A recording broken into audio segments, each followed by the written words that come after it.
Sejam bem-vindos a mais um É Tempo de Amazônia. No episódio de hoje, nós vamos conversar com meu colega Ingo Plöger, um empresário, empreendedor com uma ampla experiência na atuação empresarial, industrial, agroindustrial no Brasil e que iniciou há pouco tempo o seu mandato como presidente da Associação Brasileira do Agronegócio.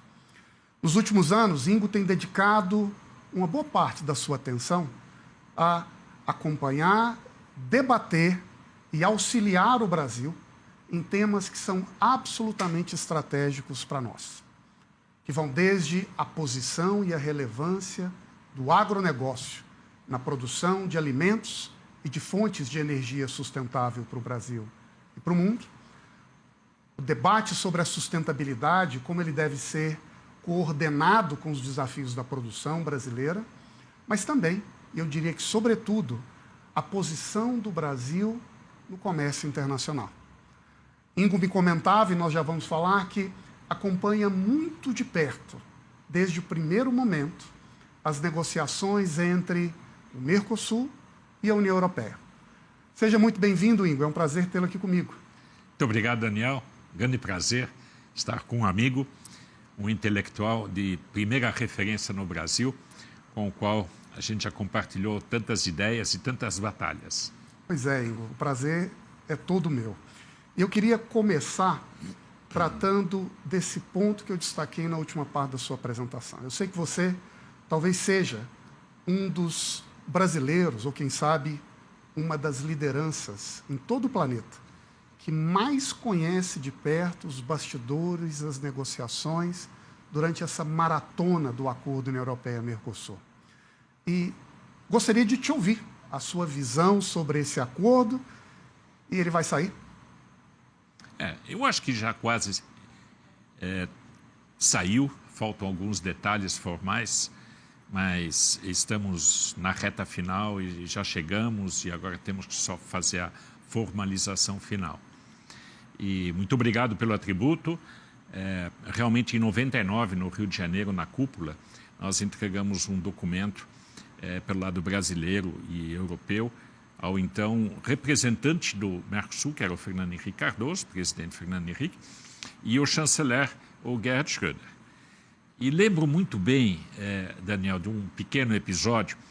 Nós, empresários, estávamos discutindo esse paper, tinha 2 ou 3 laudas, da importância de um acordo dessas 2 grandes regiões, e uma coisa nunca passava, era a parte agrícola. E o lado alemão, que era liderado pelo Jürgen Strube, dizia assim, tira isso, aí vai fácil, porque os franceses não vão aceitar. E o Furlan, que estava do nosso lado, falou, não tem nenhuma possibilidade de não colocar. Então, a primeira negociação dura já começou com essa parte e terminou praticamente na mesma história. Então, é uma história que a gente percebe aonde existem as grandes resistências de um acordo desse, mas que eu tenho confiança que nós teremos ele em breve. Me parece, acompanhando esses últimos capítulos das tensões e do aprova e coloca a salvaguarda, que parece que tem algo no fundo dessa discussão que talvez ainda não esteja propriamente compreendido ou digerido pelos negociadores ou pelos 2 blocos. Isso tem que ver com qual é a nova realidade do mundo. Então, a gente acompanhou ao longo da história esse acordo sendo gestado no momento em que os países estavam se abrindo e acreditavam na globalização como uma rota para se retirar um pouco as interferências políticas e abrir espaço para o empreendedorismo, para o investimento econômico, para o progresso. E aí, nos últimos anos, houve essa espécie de reorientação da agenda global, com tensões geopolíticas, em particular entre China e os Estados Unidos. E, de repente, é nesse contexto que o acordo, que parecia ali caminhar em banho-maria, ganha uma grande atenção e prioridade. Esse acordo, se aprovado, Ingo, ele nos ajuda, o Mercosul e o Brasil, como a grande potência aqui nesse bloco no Sul, e também a Europa, a trafegar nesse novo mundo de tensões geopolíticas? Sim, se as nossas lideranças tiverem uma visão dos próximos 20, 30 anos. Eu me lembro em 99 e 2000, a gente elaborava cenários. O que poderia acontecer se esse acordo saísse? Imagina, 99, 2000, havia a queda do Muro de Berlim, os Estados Unidos não estavam sabendo muito bem o que queriam ou não queriam, e a União Europeia estava com tudo na frente. Então, havia visão, havia expectativa, esperança. O que hoje é a percepção, a gente está olhando muito no retrovisor daquilo que a gente conquistou nessas negociações, que foram negociados, mas tem muitas coisas que deixamos na mesa. Hoje temos na área de serviços, na área de tecnologia, na área de inovações, uma realidade completamente diferente, inclusive a favor do agro. Então, nós precisamos trabalhar de novo essa visão dos próximos 20 anos, 25 anos. E olha que interessante, a União Europeia já fez um acordo com o Chile. Se nós fizermos com o Mercosul, Paraguai, Uruguai e Brasil, a transoceânica chega até o Chile, a gente tem uma interação dentro de um acordo completo. Hoje, a União Europeia vê os seus acordos de uma maneira como se fosse uma estrela. Então, ela fez um acordo com o Canadá, com o México, agora fez com a Índia, vai fazer com o Mercosul. Imagina se você fizesse uma rede disso. Você tem outra perspectiva. A União Europeia não se dá conta disso. Nós não estamos nos dando conta. Então, é esta visão. A gente está falando do SAF, né, do combustível sustentável da aviação, marítimo. Isso ainda não é realidade, mas a gente sabe que é um enorme de um potencial. Essas agendas a gente tem que trazer para dentro das visões. Então, a minha expectativa e esperança é de que o Brasil ratifique rapidamente isso no Congresso. Parece que existe uma força muito positiva, tanto na Câmara quanto no Senado, para a gente adaptar. É evidente que as salvaguardas que agora a União Europeia está colocando, ou outras questões, vão atrapalhar, não é? Mas não é isso que vai nos impedir. O que nós temos que fazer, como na Copa, é ter uma boa defesa. É importante atacar, e o Brasil é fantástico nisso, produz, compete, ganha mercado, mas também é importante nos defender ou nos proteger para o time ganhar o campeonato. Agora, a defesa eu creio que passa pelas negociações dos padrões. Quais serão os protocolos ambientais, trabalhistas, que em última análise vão reger essa equação. E pelo que eu entendo, o acordo ele é uma espécie de convite ao trabalho conjunto, mas ele já não define de antemão, detalhadamente, exatamente qual vai ser esse bloco de regimentos, regulamentos, princípios. A sua visão é que a gente deve aprovar o acordo e já começar a agir de maneira acelerada para negociar e definir esses protocolos do que seria o verde, o sustentável, o includente, para a economia avançar. Seria isso? Eu penso que seria isso. Em primeiro momento, mas eu também penso que a União Europeia está passando por um aperto gigantesco. E o presidente Trump está nos ajudando muito nisso. Ele está chacoalhando a jabuticabeira e diz assim, esse troço não vai funcionar. E vocês, europeus, com as suas regras, aqui não vão passar nada. O que nos favorece em muitas coisas. Não é que a gente vai ficar menos sustentável, não é nada disso. É que a União Europeia exporta normas, exporta conceitos deles, favoráveis a eles.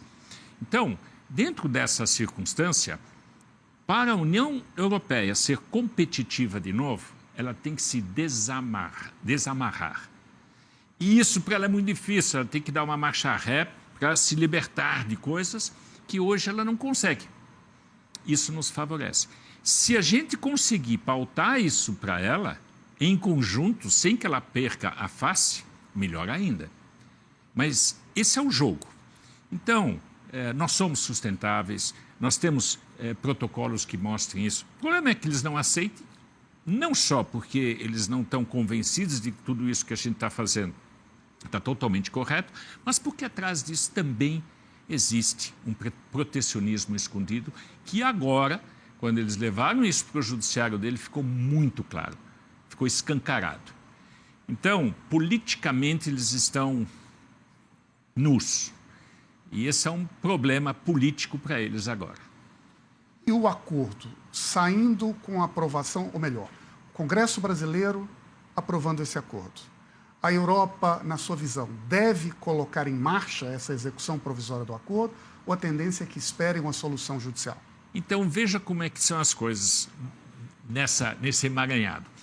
A União Europeia já aprovou temporariamente o acordo com o México e demorou 7 anos para a ratificação de todos os Estados europeus. Então, esse mecanismo existe. Se nós, no Mercosul, aprovarmos rapidamente, Uruguai, Paraguai e Argentina estão acelerando isso da mesma maneira como nós. Não há nenhum espaço negocial para abrir nada mais dentro do acordo. Se a União Europeia entrar com salvaguardas, outras coisas, nós hoje temos uma defesa armada. Nós só temos que chamar ela para atuar, que é a reciprocidade. Então, essa lei da reciprocidade, que passou por unanimidade no nosso Congresso, ela está aí. Então, se alguém começar a trazer esse tema, a gente traz o outro. Isso pode machucar a União Europeia. Não queremos fazer isso, porque quem paga a conta no final são os consumidores brasileiros, do Mercosul e a União Europeia. Não é essa a nossa intenção. Mas nós precisamos mostrar que a gente tem. E no momento em que o mundo vive, de certo modo, espremido entre dois titãs que batem cabeça para definir quem que vai ser o mais influente na sua zona particular, me parece que há um interesse natural e legítimo de todas essas potências médias, e me permite colocar a Europa nesse bloco, de tentar criar rotas para diminuir a sua exposição ao risco e dependência de algum desses grandes e, ao mesmo tempo, criar um caminho alternativo. E eu acho que esse elo que você mencionou, entre Europa, Índia na Ásia, México na América do Norte, Brasil na América do Sul, pode, no futuro, quem sabe, ser visto como uma alternativa democrática ao capitalismo industrial, que ofereça uma rota de progresso, de futuro, de inovação, com os valores que a gente compartilha. Você não acha que seria uma oportunidade para a gente abraçar esse projeto nessa direção? Exatamente, exatamente. E você muitas vezes apontou de uma maneira muito clara e muito convincente em relação à bioeconomia. A parte tropical, ela tem uma potencialidade 3 vezes maior pela fotossíntese do que os hemisférios norte e sul. E essa potencialidade não tem como não ser considerada na nossa forma de fazermos alianças.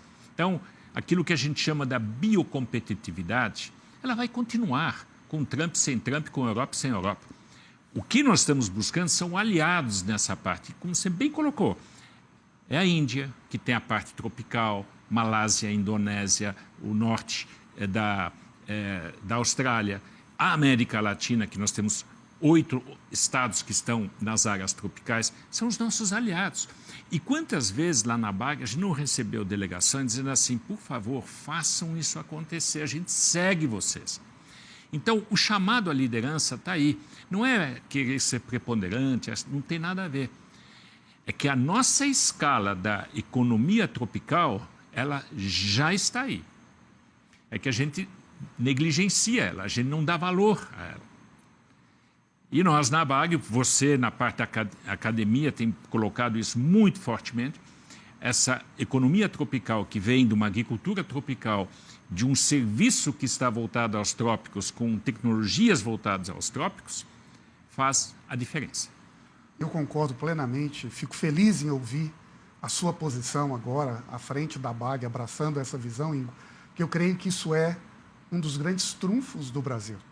E uma oportunidade da gente, de fato, se fazer líder, não como alguém que dá uma carteirada ou quer aparecer e se avocar para si um papel de prestígio, mas que tem realmente nas mãos uma oportunidade, uma riqueza, um caminho que pode ser imensamente valioso para mostrar para o mundo como é possível conciliar o melhor da produção com a sustentabilidade, e não só no papel ou na teoria, mas construindo na prática, mostrando uma rota de futuro que, inclusive, pode ser muito promissora para a África, para outros países desse grande cinturão tropical.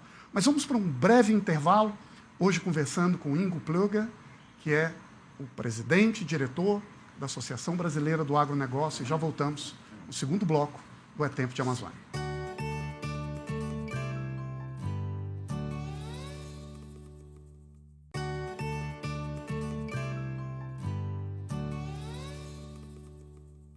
Voltamos no segundo bloco, conversando com Ingo Plöger, que é o diretor-presidente da Associação Brasileira do Agronegócio. No primeiro bloco, Ingo, falamos um pouco sobre essa maratona de aprovação do Acordo União Europeia-Mercosul.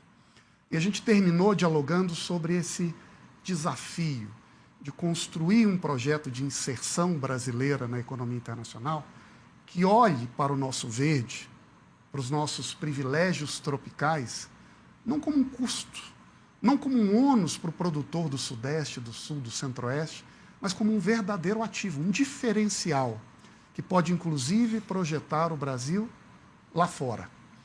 Olhando para a Amazônia, Ingo, a mesma pergunta eu creio que pode ser colocada.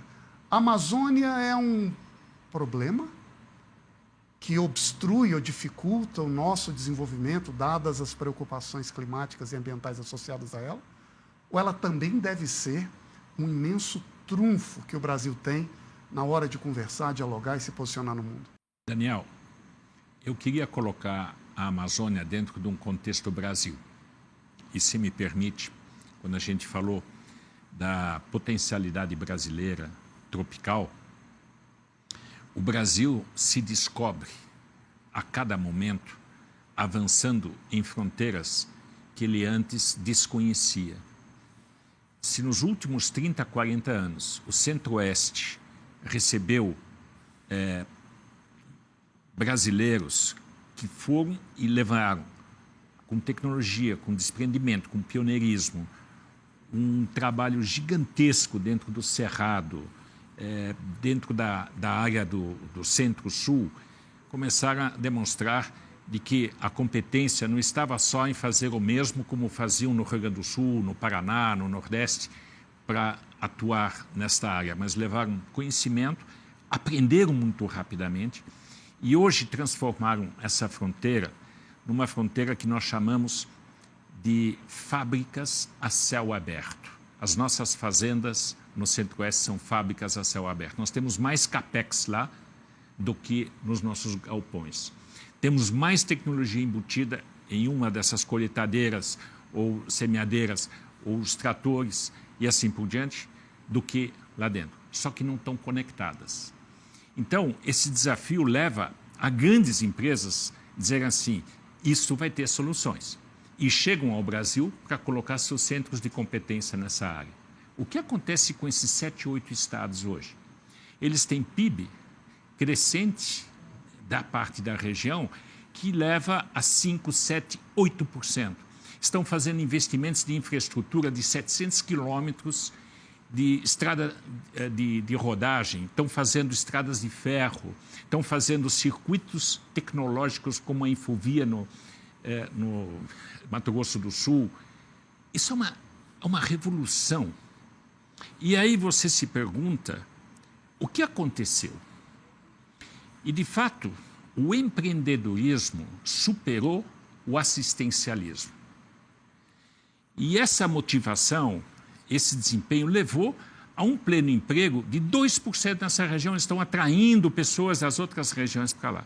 E a pergunta como brasileiro que nós nos fazemos é a seguinte, se isso está acontecendo, e essa é uma realidade nossa, por que a gente não consegue levar isso para o Nordeste e para o Norte? Aí é que eu levo o Brasil na visão toda. Nós temos que levar o empreendedorismo para essas regiões, mas não na maneira do Mato Grosso, de São Paulo, do Rio Grande do Sul, da maneira amazônica e da maneira da Caatinga, da maneira nordestina. E nós temos exemplos já nisso. Se você olhar só na parte do Nordeste, o que acontece na questão do algodão na Bahia, o que acontece com frutas em Pernambuco, o que acontece em Matopiba, em algumas áreas, é espetáculo, é um espetáculo. Aí o empreendedorismo começa a vencer e o assistencialismo é superado, ele não precisa mais disso, ele ganha muito mais sendo empreendedor e ganhando isso. E a pergunta é, como é que a gente faz isso com a parte amazônica? Que é a parte mais pobre, é a parte difícil de a gente trabalhar em conjunto, porque você tem uma floresta natural no meio, você tem um ribeirinho, você tem rios que são as suas estradas, são realidades muito distintas. E aí, voltando à nossa experiência, a gente conseguiu trazer isso com ciência, tecnologia e empreendedorismo. O que é que nós temos hoje na Amazônia? A gente tem, por exemplo, o Centro de Bioeconomia Amazônica, que é o CBA. Esse CBA foi criado há muitos anos. É um instituto que traz para a conversação acadêmica as melhores cabeças, diz assim, o que é que estrategicamente a gente pode fazer na Amazônia? E eu percebo que esse governo deu uma atenção, mas é uma atenção ainda tímida. A gente tem pouco orçamento para essa parte. Se a gente colocasse um pouco mais de esforço, colocasse um pouco mais de empreendedorismo nisso, esta Amazônia estaria recebendo uma atenção que deve. Então, o que é que eu posso fazer em Santarém é muito diferente do que eu posso fazer no vilarejo menor. E eu não posso entrar só com assistencialismo. Ao contrário, eu tenho que trazer a economia local para participar desse empreendedorismo. Então, essas são duas equações. Aí, muitas vezes, vem o óbvio. Não, eu posso fazer uma indústria de pescado com isso, com aquilo, com automação. Muito bem. O quanto isso vai favorecer a população local? O quanto isso está favorecendo a estruturação da integração do povo local, das mulheres locais, dos homens e da parte educacional? Essas são as perguntas. Temos condições de fazer? Temos. A gente tem cooperativismo operacional, a gente tem cooperativismo de crédito, que está funcionando bem. Nós temos os sistemas S da indústria, SES, Senai, Senac, por ali vai. Então, o Brasil tem essas estruturas. E a pergunta é, como é que a gente leva? Como é que a gente faz? Como é que a gente destina oportunidades para lá? É uma atenção brasileira. E a COP nos deu uma oportunidade fantástica de vermos mais, de enxergarmos melhor a Amazônia. Mas estamos longe de entendê-la, nós estamos longe de conhecê-la e a gente tem que entrar com humildade. Me chama muito a atenção essa sua visão, Ingo, de quem tem o coração comprometido com o desenvolvimento dessa região, que é a segunda metade brasileira e, quem sabe, a nossa segunda chance. E me chama a atenção porque eu creio que a COP ela ajudou a colocar a Amazônia no centro da atenção do mundo e do Brasil. E ela também nos provoca, como você mesmo está fazendo agora, e nos faz tentar entender o que nós precisamos fazer para ajudar essa região a dar um salto. E me chama a atenção que o nosso último grande projeto de desenvolvimento para a Amazônia, eu creio, foi criado ainda no final do regime militar, com os polos de desenvolvimento agropecuário, por exemplo, no Mato Grosso, mineral, por exemplo, no Pará, ou industrial, o polo industrial de Manaus. E, de certo modo, criaram a base da infraestrutura econômica que ainda hoje sobrevive na Amazônia, mas que, em alguns casos, é vista como limitada em razão da biodiversidade dos desafios. Como nós podemos restaurar ou restabelecer uma visão nacional de futuro do Brasil que refaça essa infraestrutura econômica e que vai exigir, sem dúvida nenhuma, uma participação e liderança privada, com muito investimento, empreendedorismo, inovação, mas certamente também alguma forma de ordenação pública que nos ajude a caminhar de forma integrada. Eu penso que se você constrói visões, você constrói seus futuros. Porque as três crises que nós temos hoje, a crise do crescimento, da credibilidade e da esperança, ela começa pela esperança. Quem constrói visões, constrói esperança. E quem constrói isso com seriedade, sabendo das ambiguidades, envolvendo as partes, isso é credibilidade. O crescimento é consequência. É isso que nós temos que fazer para os próximos 25 anos de Brasil. Temos que pensar o Brasil 50 anos e ter a coragem de pensar esse futuro, mesmo que seja ambíguo, mesmo que alguém pense mais socialmente, o outro mais conservador, não importa. Ele tem que trabalhar nesta visão conjugadamente. E a Amazônia não termina no Brasil, a gente tem 8 outros países. E temos uma instituição em Brasília, chama OTCA, Organização do Tratado de Cooperação da Amazônia, que é uma que está sediada no Brasil. Ninguém dá bola para ela. Então, nós temos que fortalecer as instituições que já estão nesse tema, temos que trazer as instituições de financiamento de longo prazo. Um BID, um CAF, um BNDES fazem financiamentos de mais de 10 anos, de 15, 20, quando estão investindo em aeroportos, em portos, em estradas, não é de 5 anos, é além de 1, 2, 3 governos. Essas instituições deveriam dar suporte a essas visões. E nós, empresários, temos que fazer a nossa parte nesse ponto. Então, o chamado esse ano, Daniel, é o chamado para a visão do longo. E se a gente conseguir, com a ajuda de vocês, com Terra Viva, com a academia, trazer essas cabeças para pensarmos 2050, a consequência vai ser que nós vamos estar marchando juntos. E você falou bem da infraestrutura. Estivemos há pouco tempo agora na Bolívia. E a Bolívia faz uma divisa com o Brasil, perto de Porto Velho, etc. Se você quiser ir para lá, você anda quilômetros e quilômetros e quilômetros em estradas deficitárias. Os aeroportos só têm conexões com grandes aeroportos centrais. Então, se você vai de Porto Velho para Manaus, você não voa diretamente. Não, você tem que voltar para Brasília para voltar. Então, a rede, a malha aérea não é regional, ela é nacional. Ela não tem a menor conexão com essa região. Quem está pensando isso? Nós temos que pensar isso. Nós temos que pensar esse Estado, essa nação brasileira, conjugada na América Latina. Nós estamos juntos. E essa é a tarefa. Neste ano eleitoral, Ingo, talvez essa devesse ser uma das grandes prioridades do país. Porque quem ganhar na esperança, na direção correta, depois tem aí alguns anos pela frente para tirar do papel uma parte disso. Mas quem sabe esse seja o ano da mobilização, rumo a um Brasil para os próximos 50 anos. Desenvolvido, produtivo e sustentável. Queria te agradecer. Um grande prazer conversar com você aqui. Muito obrigado. E Terra Viva. Vamos colocar isso no ar para os próximos 25 a 30 anos. Com certeza. Chegamos ao fim de mais um É Tempo de Amazônia. Conversa boa passa rápido.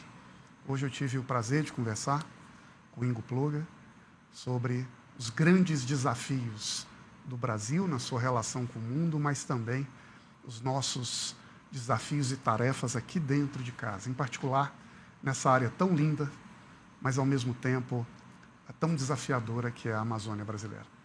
Nos vemos em breve, mais um É Tempo de Amazônia, mais um convidado especial. Não perca.